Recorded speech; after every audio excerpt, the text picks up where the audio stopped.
everyone. We will begin with the event momentarily. I request the audience to settle down. Kindly keep your phones on silent and maintain decorum. In case of an emergency, please use the back door to exit. Good afternoon to one and all. We, the Department of English of Vaze College, welcome you to our signature annual Drama Fest for the academic year 2022-23, Neo-Dionysia.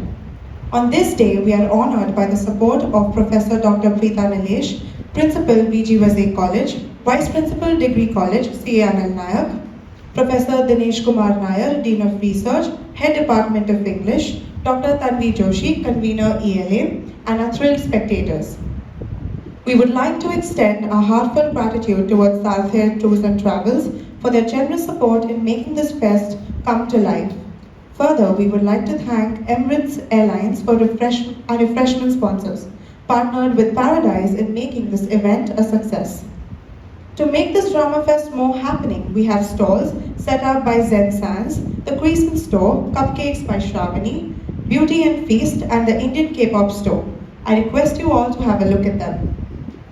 After a successful rendition of Medea, it's time to delve into an engrossing conversation on the dynamics of drama and theatre and have a closer look at how the influences of ancient drama bleed into modern theatre. If you missed the first staging of our play, you can experience it tomorrow as well. We'd like to introduce the 6 bright minds we have with us today on our student panel to continue this discussion on the Modern Grecian, Metamorphosis of Theatre. At the outset, we have our fellow student Akanksha Pendharkar from TYBA Psychology. We also have a Kelkar alumnus, Soham Ballal from the Department of English. Accompanying them are students from Ramnaratan Junjunwala College, Aparna Jaishankar, and Nithyashri Sethurayan. Finally, we'd like to introduce students who have joined us from SMTC HM College, Anjali Waghmare, a TYBA student, and Pranav Bhamare, currently pursuing his MA. They are here today to strike up a conversation on the foundation of Greek theatre that has been embedded in drama and modern theatre, and its evolution over the years. Let's indulge in a discussion about the lasting legacy of Greek theatre still taking form on the stages today. I would like to invite Nivetha Ekambaram to oversee the panel discussion. Thank you, Jessy. Hello everyone, and thank you all so much for accepting our invites and joining us today. So shall we begin with this discussion? So what do you think is the relevance of Greek drama in modern times?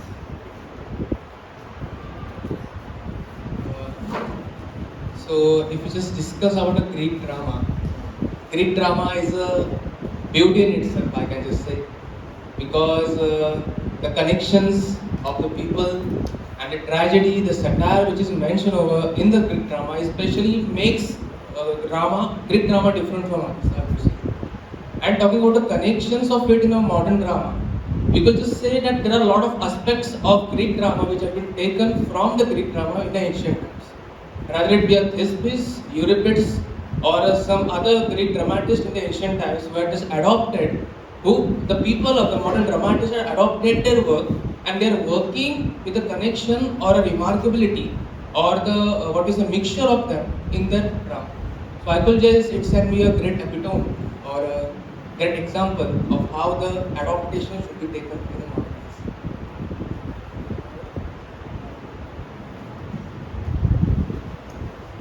Good afternoon, everyone.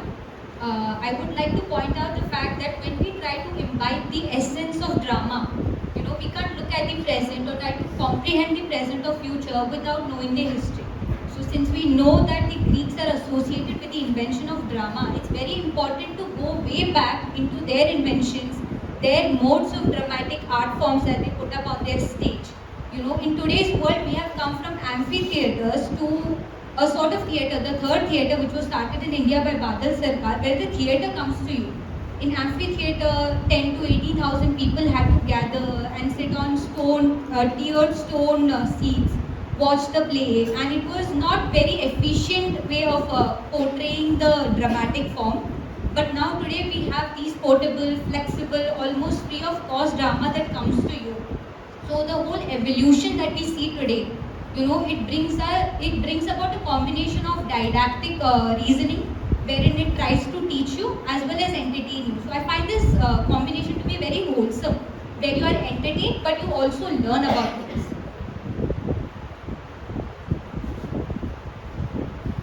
I completely agree with my co-panelists here. The third theatre is amazing and it gives the audience what it wants. Theatre comes to you. That's a big thing because before people had to travel to the theatre. They had to maybe travel very far. The theatre might be very far from their place, and I would mostly like to emphasize here on the Greek theatre, the construction of the Greek theatre. Even that has been very impactful in the modern times. We can still see the impact of the Greek theatre. For example, the Epidaurus, a very famous theatre. It is the Oliver theatre in London has been modelled on Epidaurus, and where we are right now is also an example of it. A semicircular audience and people on the stage. So it's a very impactful theatre. Greek theatre is a very impactful theatre. Yeah, so I also just want to add something into it. Like today we also have a drama fest over here. That's why we are here.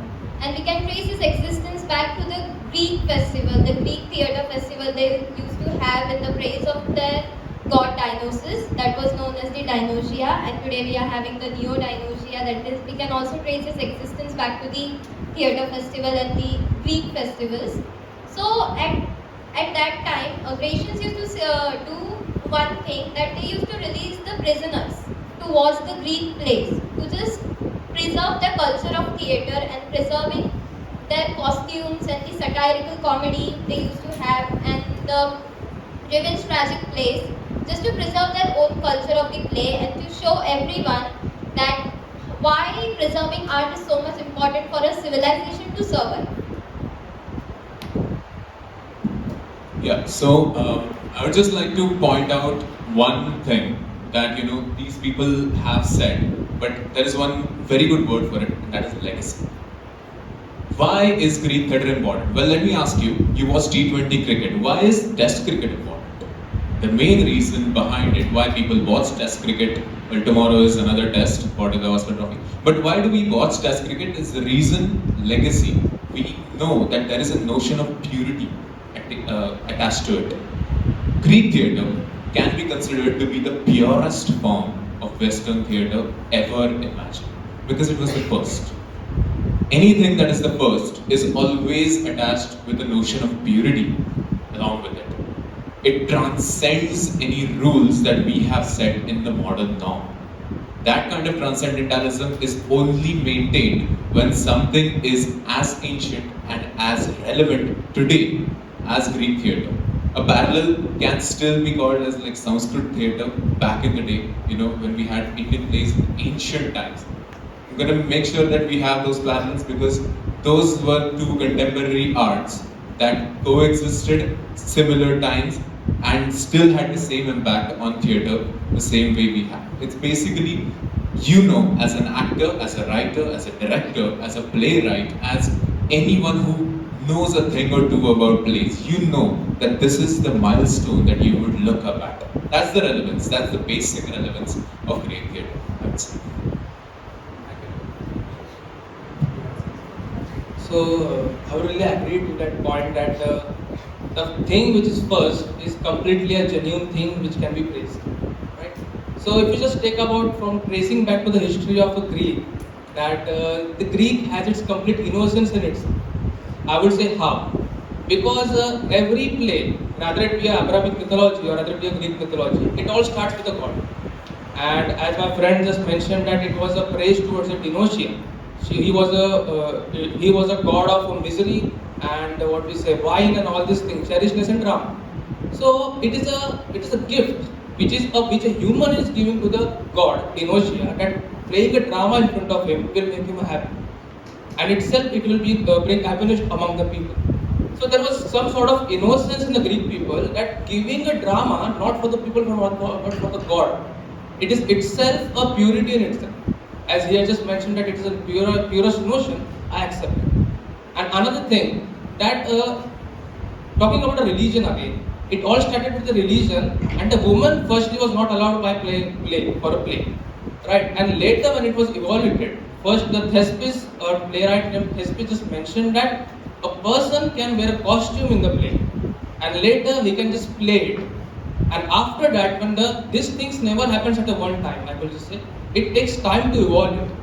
And after evolution, when things goes develop, then people started adopting it. I will say that the origin was somewhat a very purest thing that have just responsible for the drama or modern drama which we are seeing now. That's what I would say. I'd like to agree with what Soham said about the purity of Greek theatre, since it was the first manifestation, you can say, of culture which still survives to this day, Western culture. But I'd also say that there's an element of timelessness to these plays, because they were sort of, just as the ancient Greek philosophers were experimenting with the nature of truth, I think these plays were experimenting with the nature of emotions and morality. And despite the cultural context having changed so much, this factor gives it it makes them very easy to adapt, in a sense, adapt to any culture, because the exploration of emotion that takes place through it is what, it's been used, actually the ancient Greek plays have been staged with clinical patients in mental institutions, because the catharsis that is produced, the amount of emotional expression that can be obtained through them is not really being replicated in any other form of Western drama later. So I think that is the major continued relevance of the plays here.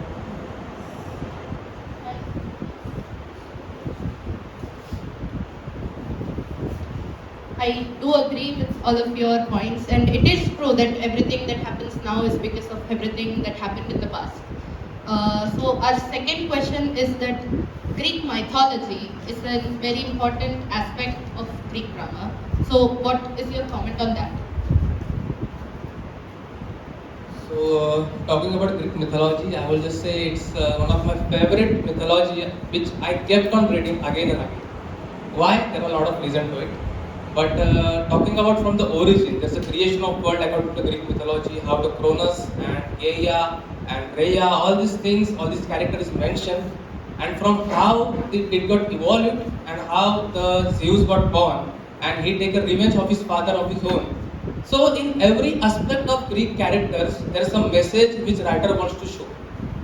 Rather it be a revenge, rather it be a tragedy, rather it be a romance, which he wants to show in the mythology itself. Rather it be the the voices of Heracles, that he has to, how he got mad and he just killed his wife as well, because the Athena was not so much happy for Heracles. So all these tragedies, when you just see, all these stories when you just read, you will get certain type of what we say in modern day, there's a word called as vibe. You will get a vibe while reading it. And all this fantasy, just we kept on imagining what we say, the story of Oedipus and the connections to it, and how the relation has been maintained and interchangeable in the story itself is somewhat what we say praisable. And I will just end that thing with this. I'd like to agree with you. The main thing that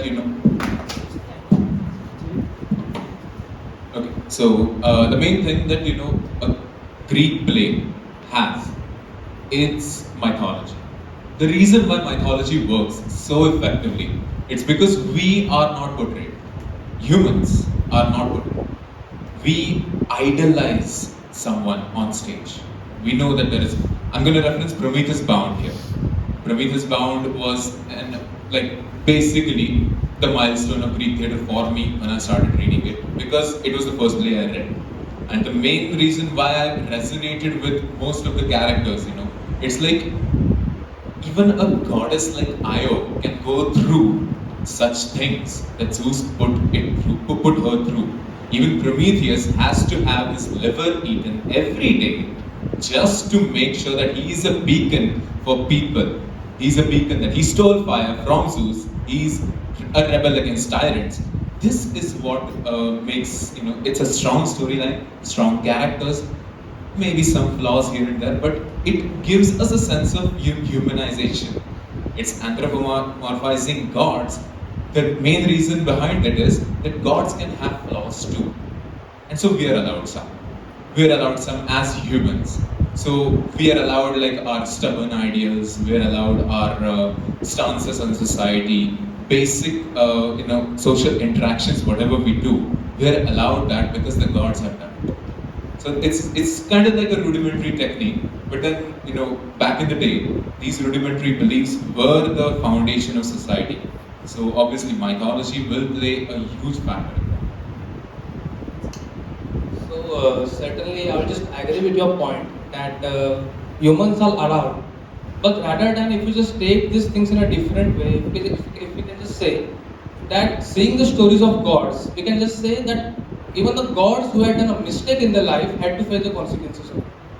Though they are God, though they are greatest of the humans, but still they have to go through certain type of what we say pain. Even the Prometheus, who was a titan in himself, he was large and he was having something carried more power than human, but still he has kept on eating his liver by an eagle. So you can just say that good people also face sometimes, though they have done good in their life for other people. And I could just say that good people are the only one who had suffered a lot.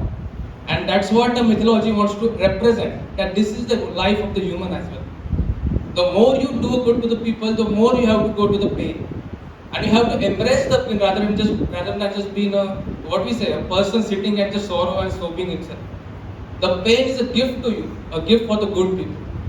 Okay? And when a bad people go through that pain, it's just a punishment towards them.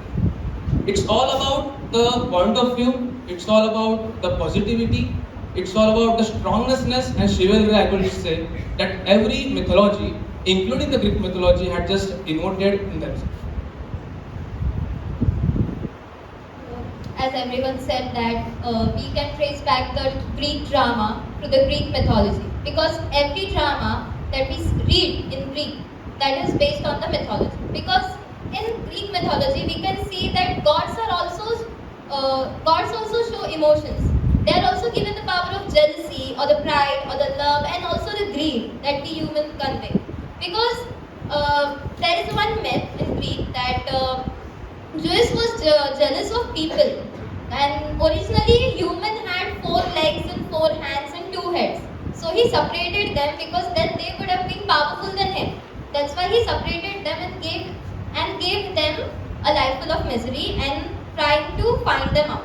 So that's why we can see that all the emotions that human has, we can trace it back to the Greek mythology that the god has. And also Plato, the great Greek philosopher, argued with Aristotle that writers showcase Greek gods as greedy and lusty. They shouldn't be seen as that. God is something that we should idealize. But whatever we show the real emotions, literature is all about real emotions and all about the human emotions that we read, that we can relate to. So that's why the Greek theatre that we read is based on the Greek mythology, because we can relate to it. Because we can also idealize at the same time, and we can also relate to it, like how we should act on it or how we should handle those emotions. So as we can see, Greek mythology cannot be ignored at all. It is a integral part of Greek drama. When you speak about Greek drama, Greek mythology has to be in it. And in every play, you might find a ritual which is very significant, very related to the Greek mythology. Like for example, the play Lysistrata has a scene where the women offer the wine to the Athenian god, Athena. So you just cannot ignore it. And there are many things, as my co-panelist said, which we can learn as humans. Literature is all about reading and learning from it. So it's very didactic.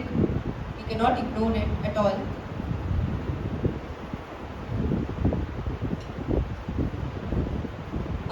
I'd like to make a slightly offbeat point, but I think what the mythology does is it enables the writers to make larger than life characters, in the sense that the points that you can make through the mouths of gods and goddesses are not bound by mortality.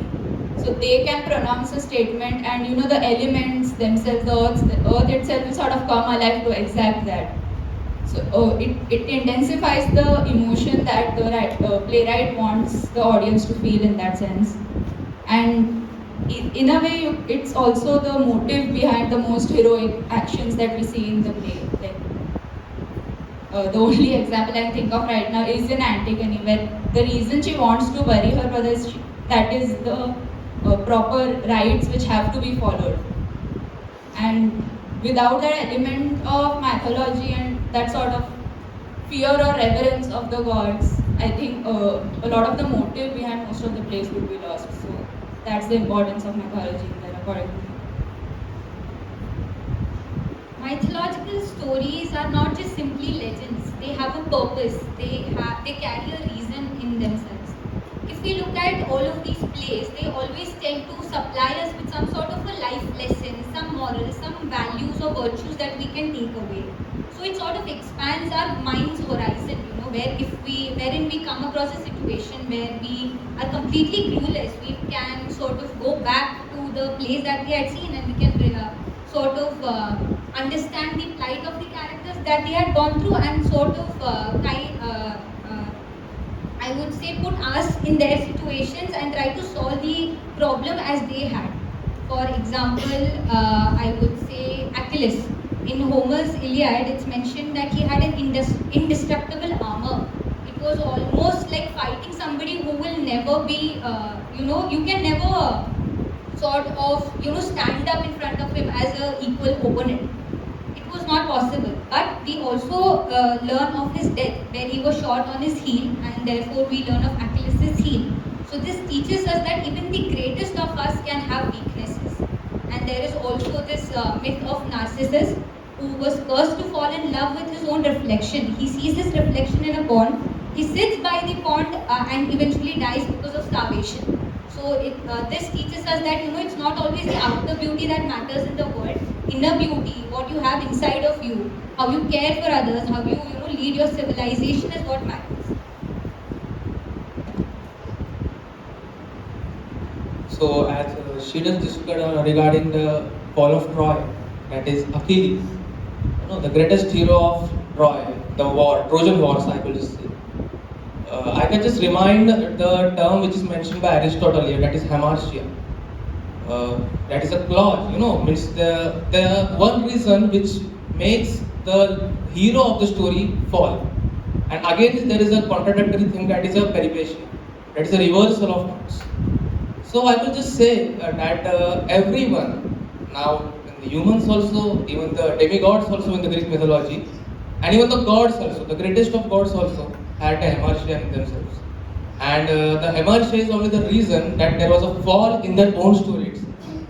So now again, while reading the mythology, I will just feel personally that you have to ask the question to yourself only, why it is that, for what reason these things have happened.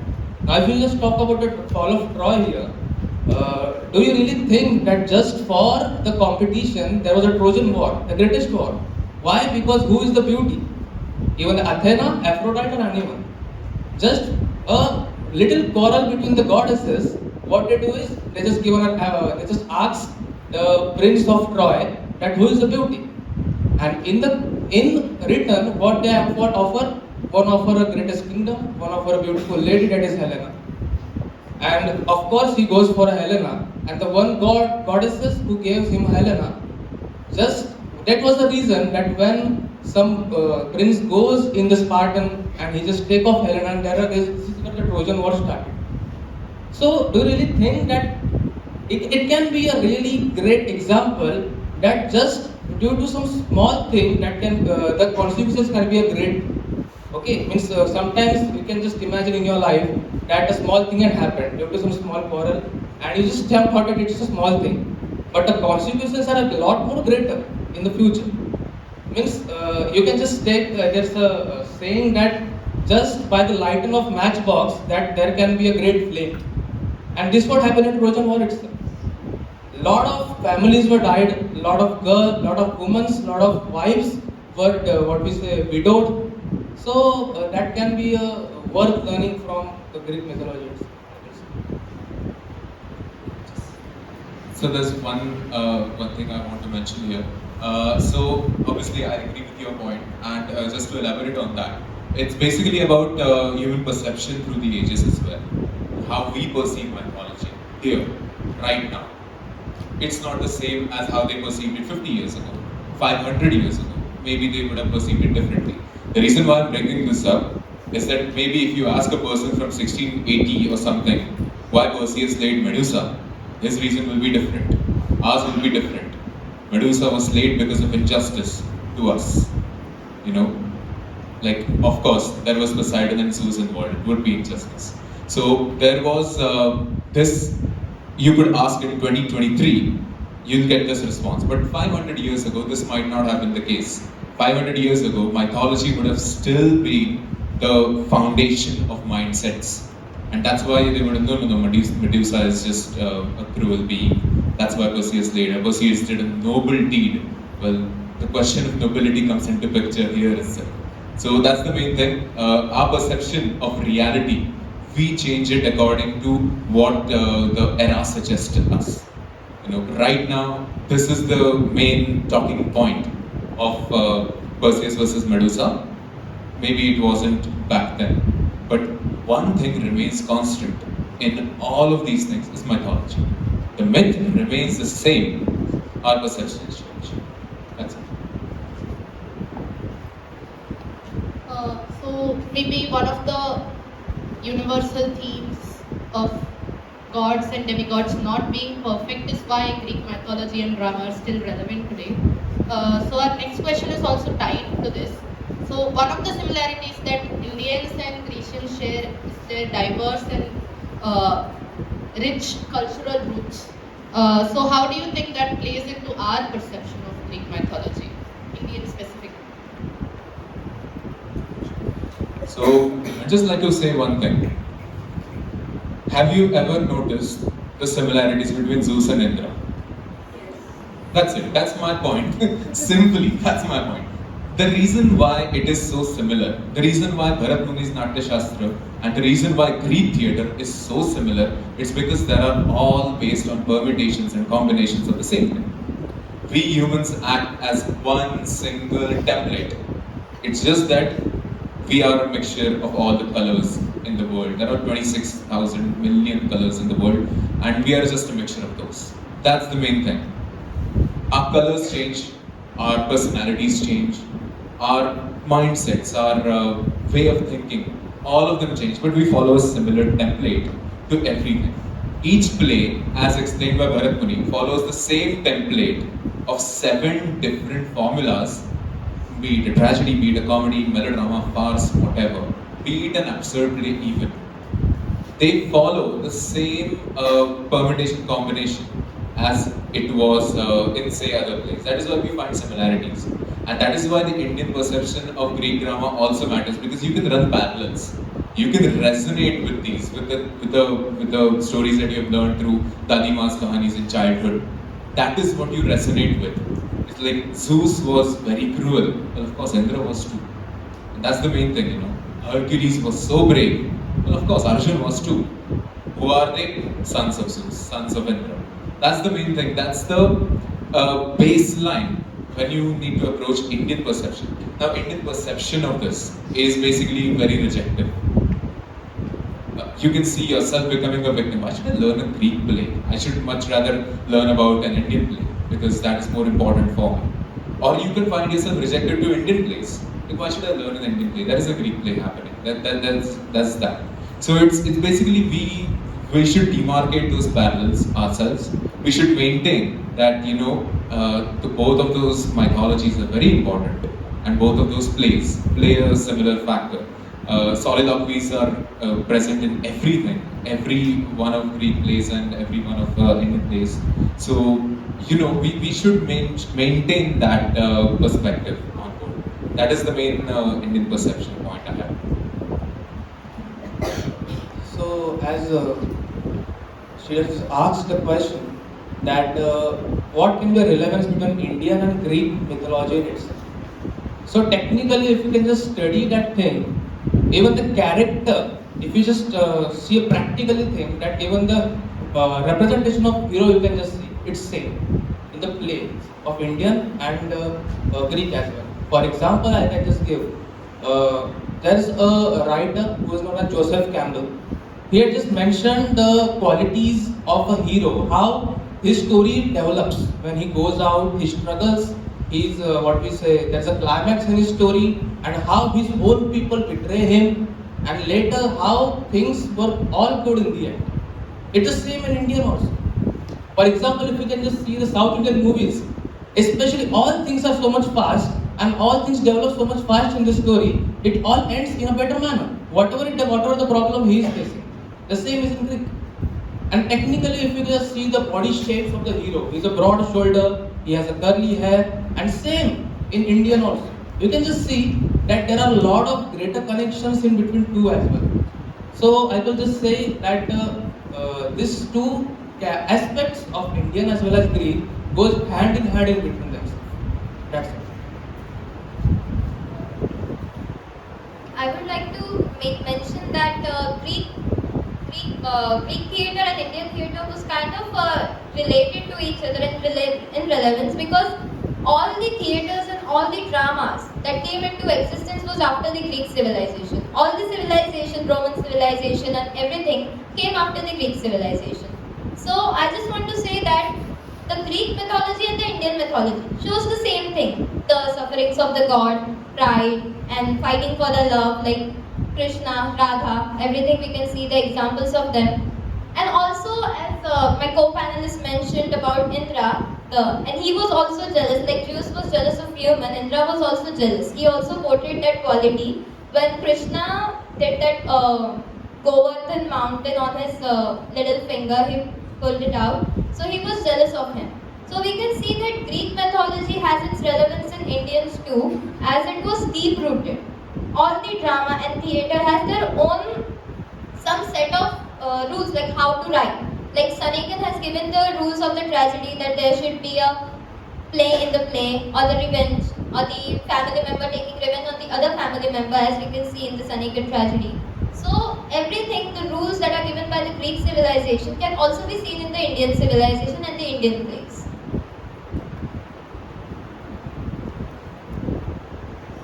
So the Greek plays,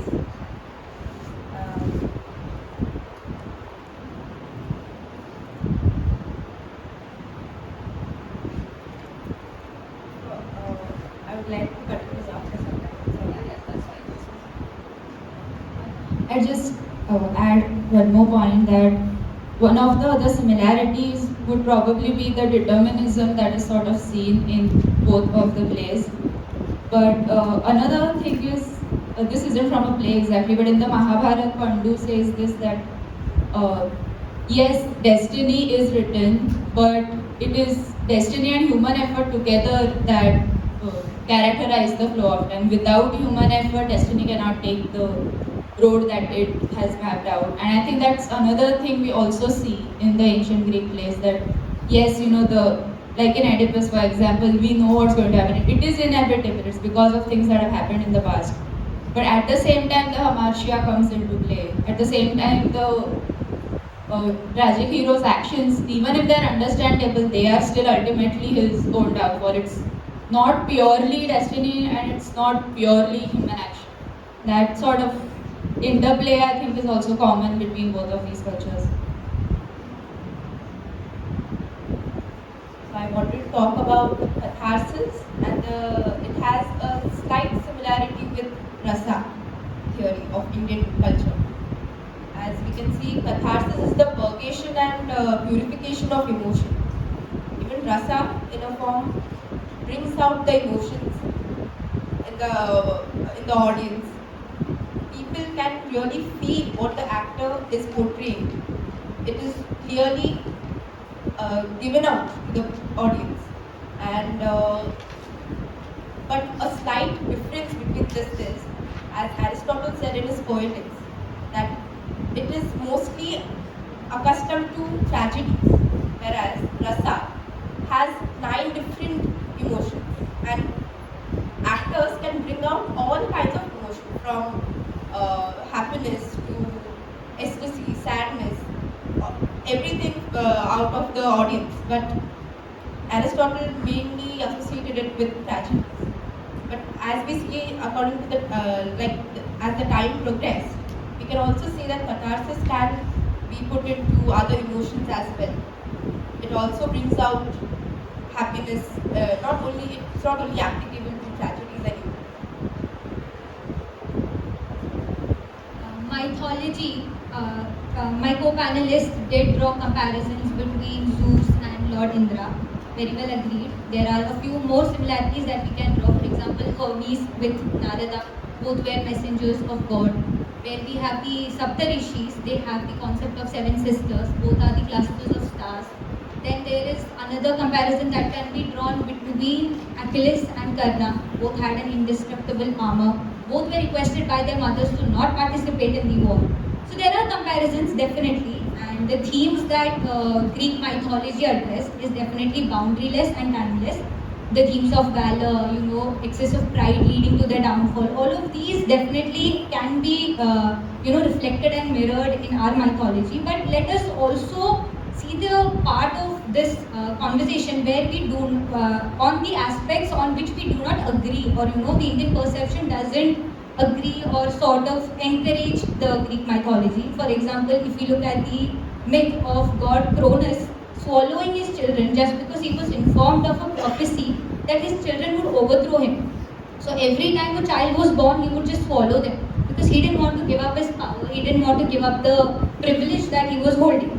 Finally, his wife Rhea grew tired of this and she wanted to save the youngest son, Zeus. So instead of giving him the baby, she gave him a stone wrapped in the baby's clothes and he swallowed it.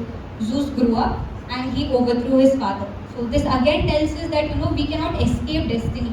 No matter what we do, we cannot change the laws of nature or the laws of destiny that are to befall us. And also, Zeus married his own sister Hera. The concept of incest and the concept of a parent-child relationship, which is so sacred in India. The parents are considered to be the epitome of sacrifice. Here we have a father who's eating his own children. So these are some perceptions that we cannot agree with, and certainly even if it's after 100 years, I don't think this is something that we can reflect, agree with. Not at all.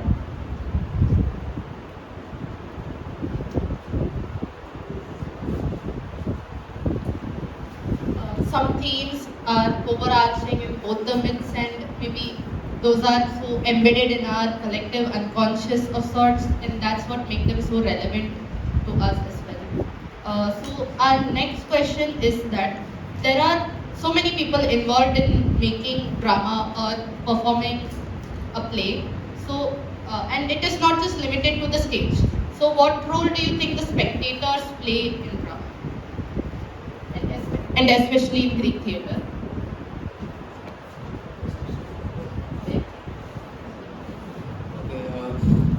Firstly, I would like to denote the only, father of English literature. Again, as I've been a literature student, I should, at least in a panel discussion, I should mention it. That is William Shakespeare.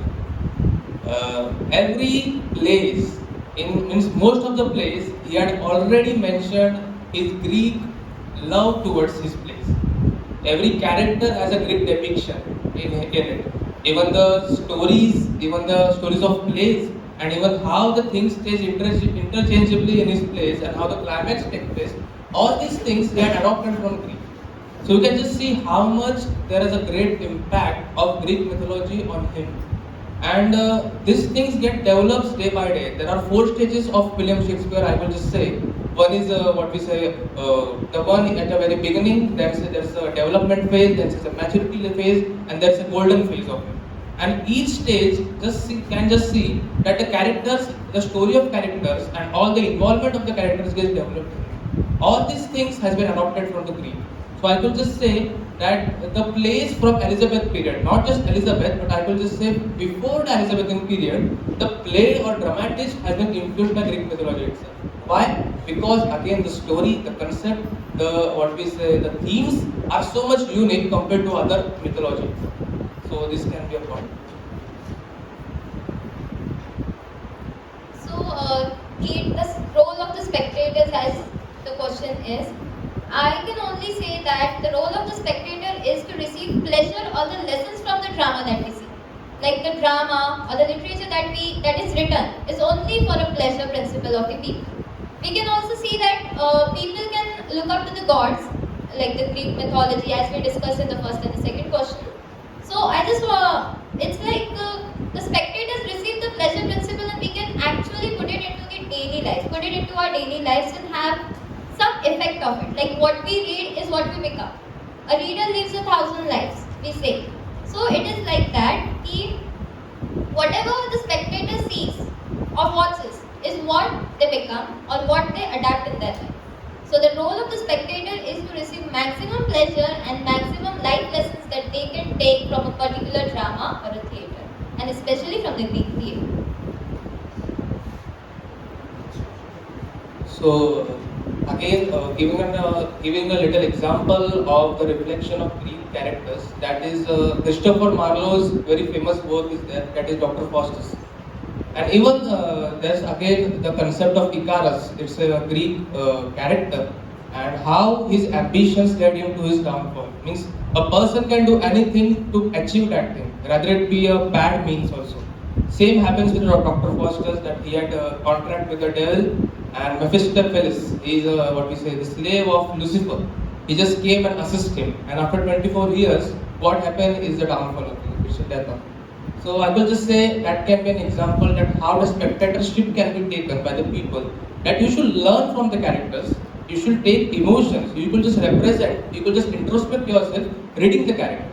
That if he can be downfall, in Icarus, he is having a long wings, and how he just go at the greatest height where his capacity cannot be possible. He reached that height, and what happened is it was a downfall. How his wings got burned, and he just fall down. So same happens with us. There should be some limit with the ambitions. The quality which we got, everyone got a quality. You should work on it. You should work on your dreams, but to a certain extent, unless and until you don't harm anyone. If there is a harm which is you are giving for your dreams, then that can be a negative impact of your qualities. That's what I will say. Right. So my co-panelists here mentioned that Greek theatre, the purpose of Greek theatre, especially the spectators, is to receive pleasure. Well, I'd like to respectfully disagree. Not just in the sense that it's not the truth. It is the truth. But there is one more facet to it. The main facet to that is your as a spectator, your job is to react. But your job is also to interact. The reason why people get a sudden bout of energy on stage when you say once more is much more than you can imagine. That's the main thing, and it happened in Greek theatres. It was like presenting in front of a crowd of 10,000 people. You need to have your energy top notch. You need to make sure that your entire musculature is involved into Greek plays. That's the main reason, you can't perform in front of a Greek play that effectively in front of say 500 people. In our modern theatres, it's just not possible because the movements, the overall, the blocking themes that are explored in that, the soliloquies that are delivered with multiple pauses, those are only given out to an audience which you either can't see or you can see, and it's so monumental. So it's kind of like that. It's also interactive. The reason why is that, maybe if I make contact with one person from the audience and that person is giving me the right kind of reaction, I'll be continuing on as energetic as possible. The reason why is because there is no one way to deliver a dialogue. There is no one way to deliver a dialogue, and you can deliver it in a number of ways. I can be angry, I can be sad, I can be happy, I can be perplexed, I can in fact be jealous as well. I can be loud, I can be quiet, I can be subtle, anything. And that's the main thing. I should see that in the audience. If the audience is giving the actor the kind of reaction that he deserves at that point, that is a win for the actor. And not just that, that is also a win for the audience because they got to see something new. They got to see something, a character explode from a way that they had never seen before. I'd gone to an acting workshop once, and they were talking about Hamlet, and the scene in which Hamlet kills Claudius. That is the one scene that they were exploring about. It's a huge soliloquy, a huge one, and it's delivered so emotionally, so like you completely drain your energy in that soliloquy. But then he did something, the theatre professional, he did something that we were not expecting at all. He delivered the soliloquy in a whisper. Completely in a whisper. Still as active, still as, emotive as he could be. But the main reason was, in a soliloquy, you're the only person on stage. But here, Claudius was praying, basically. You shouldn't disturb Claudius. And that is why he gave the soliloquy like that. The unexpected look that we had on our faces, it wasn't a look of pleasure. It was a look of, oh my god, I didn't know that this thing existed before. Something like that, something new. Because after a point, everything becomes repetitive. People used to watch the same plays written by the same three playwrights for a long time. And obviously they would have gotten bored. So it came to a point where people started to explore something new.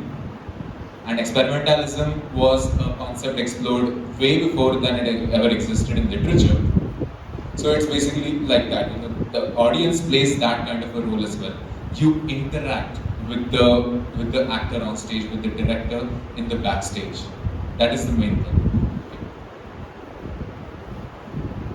So yeah, my co-panelist said that the audience should interact. But when audience gets that pleasure, that the performance they like, then only they can react, right? If we are bored in some lecture, for example, in a lecture we are bored, we won't interact with the teacher that is teaching. But when we like something, we react to it. So without pleasure, we cannot actually react to something. I actually just agreed with both the terms.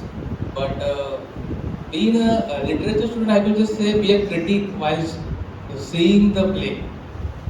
Be a neutral and examine the play. Just see what is worth to be gained and what is worth to be remained in the play. There are some what should be there and what should not be there in the play. You should be examining it, you should be studying it, and rather than taking pleasure or rather than taking spectatorship as he had mentioned, you should be neutral with your politics, you should be neutral with your mindset and just see to it what all things are there that Greek play have and we don't have. And what should be there and what should be there in future that should be developed in our play. That could I could say that you should do.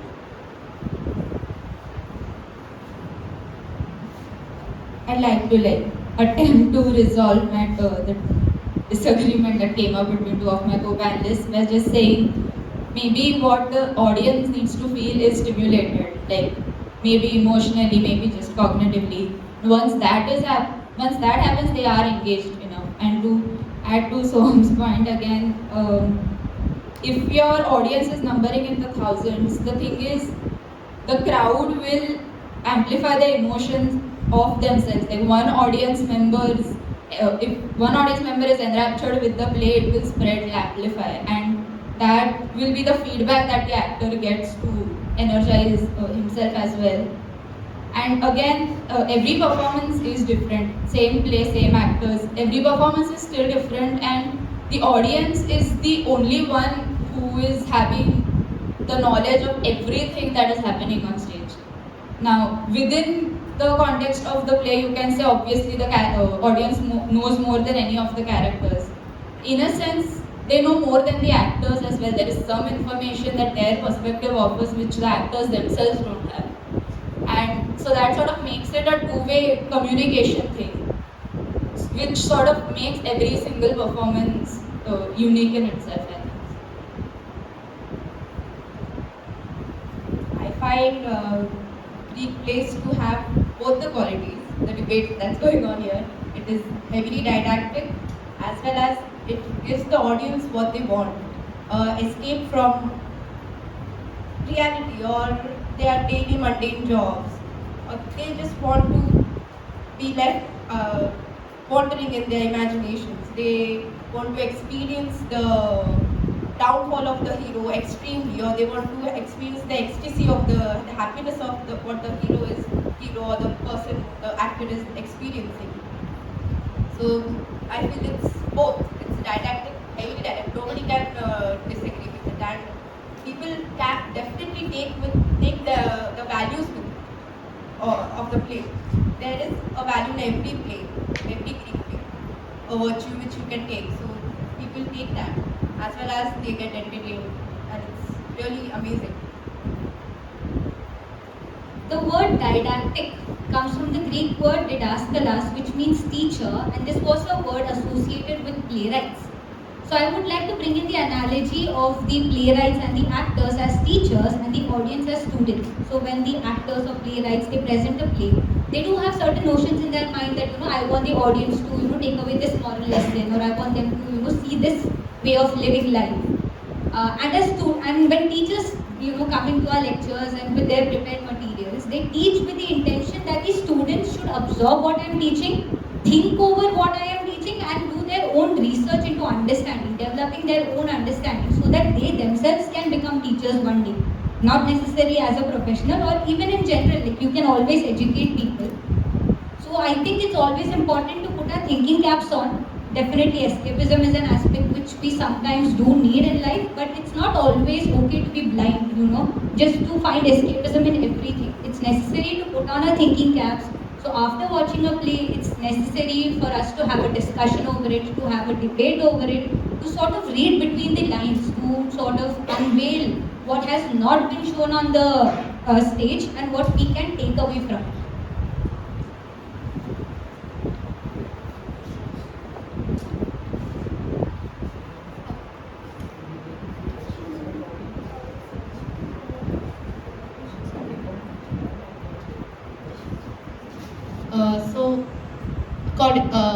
For this point, as our professor always says, theatre is an art of becoming, and maybe that applies to the spectators as well.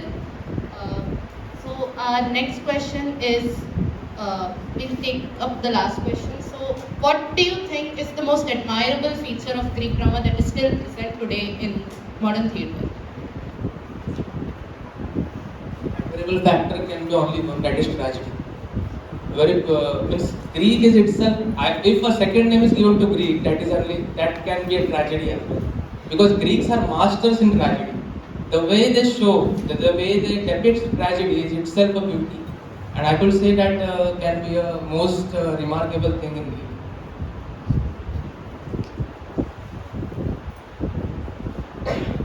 I think I was reminded of this by you mentioned the collective unconscious, that reminded me of the archetypes that we have.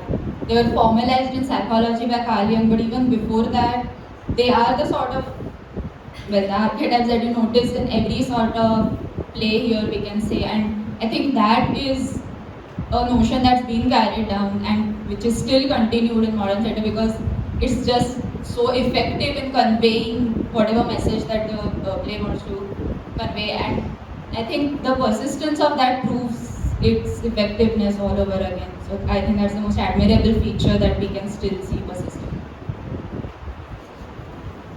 I think for me, it's definitely the didactic and the combination of entertainment alongside it, which we enjoy the performance, but we also learn from it. Alongside, I would also like to say that I really find the manner in which the Greek theatres brought the people together. Even though it was once a year, the way people rejoiced in these festivals, the way the competitions were hailed and appreciated by the people, I think we need to take inspiration from that, and honestly do encourage more playwrights to stage their plays.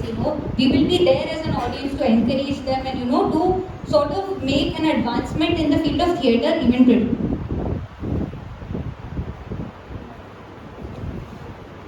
I personally like the chorus of the Greek play, a very important element which can which we cannot miss, and it has been evolved, changed according to time in the span of these many years. So before it was 50 people or a huge group of people used to sing. But now we can see there are very creative ways of presenting these choruses. For example, in Girish Karnad's Hayavadana, we can see the dolls, a form of chorus that give insights on the character's mind.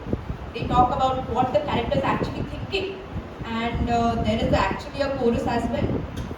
And another play where of Girish Karnad, Nagamandala, where the candles are speaking.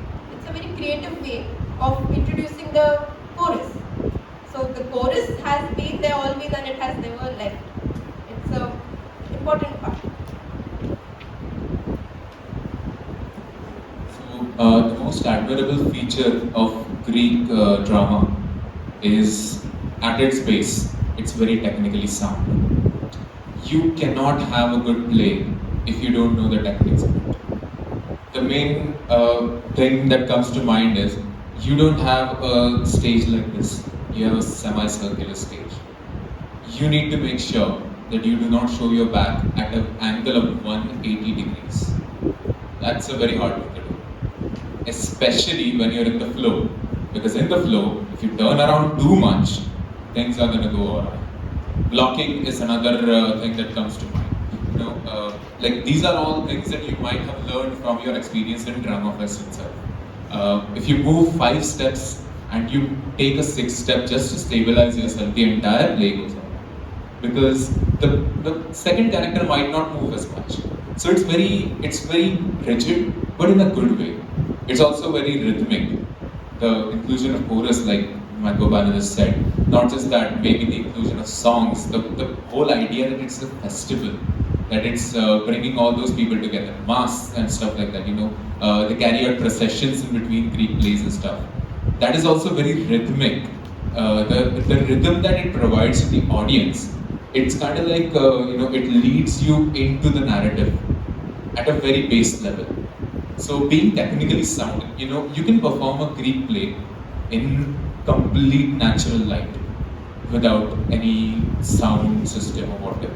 Because that's how they built it. The amphitheaters didn't have sound back then, the amphitheaters didn't have any sort of light fixtures back then.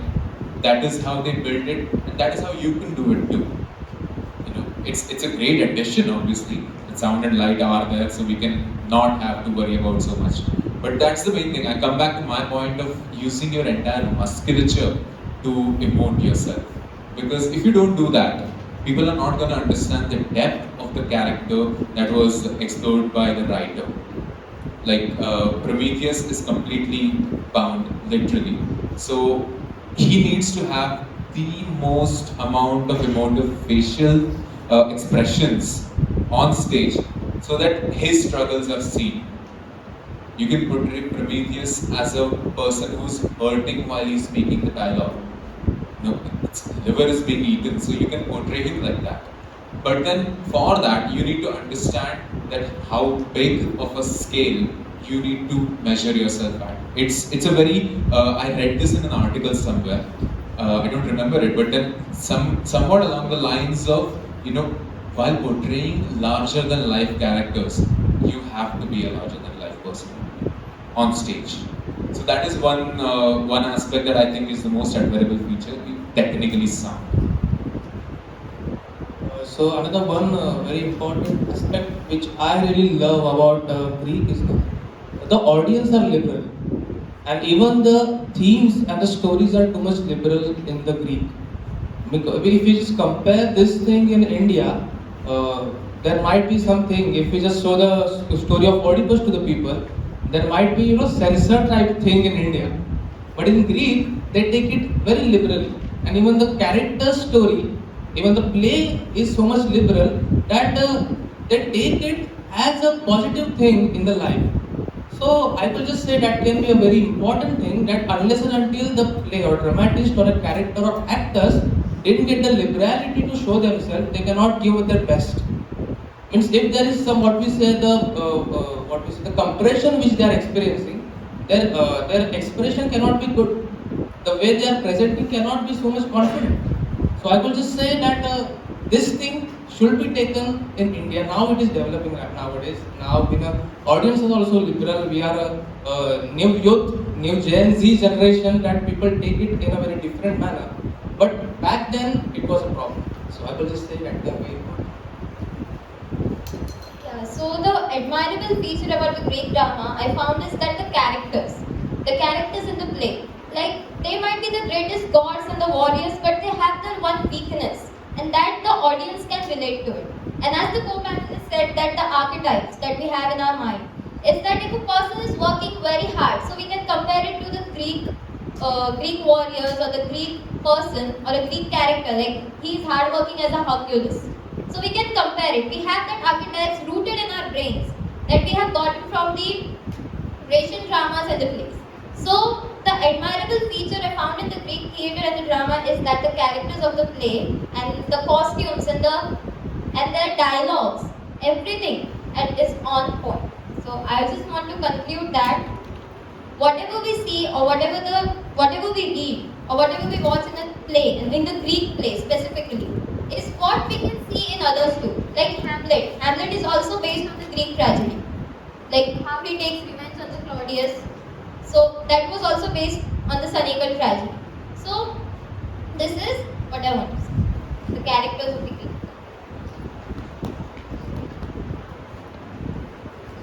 Now we would like to take questions from the audience. If there are any teachers or also members.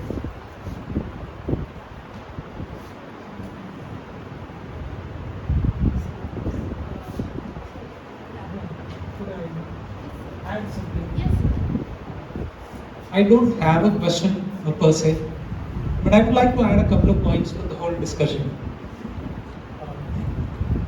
One is about how overwhelming is Greek theatre, just to have an idea. I believe this could be compared to a cricket match of contemporary era. Imagine the cricket players have to reach out to these 20,000 people without a mic. Just imagine this. How demanding and how superhuman is that? Though they are all human beings. Look at this, the entire paradox of Greek theatre is that here we have human beings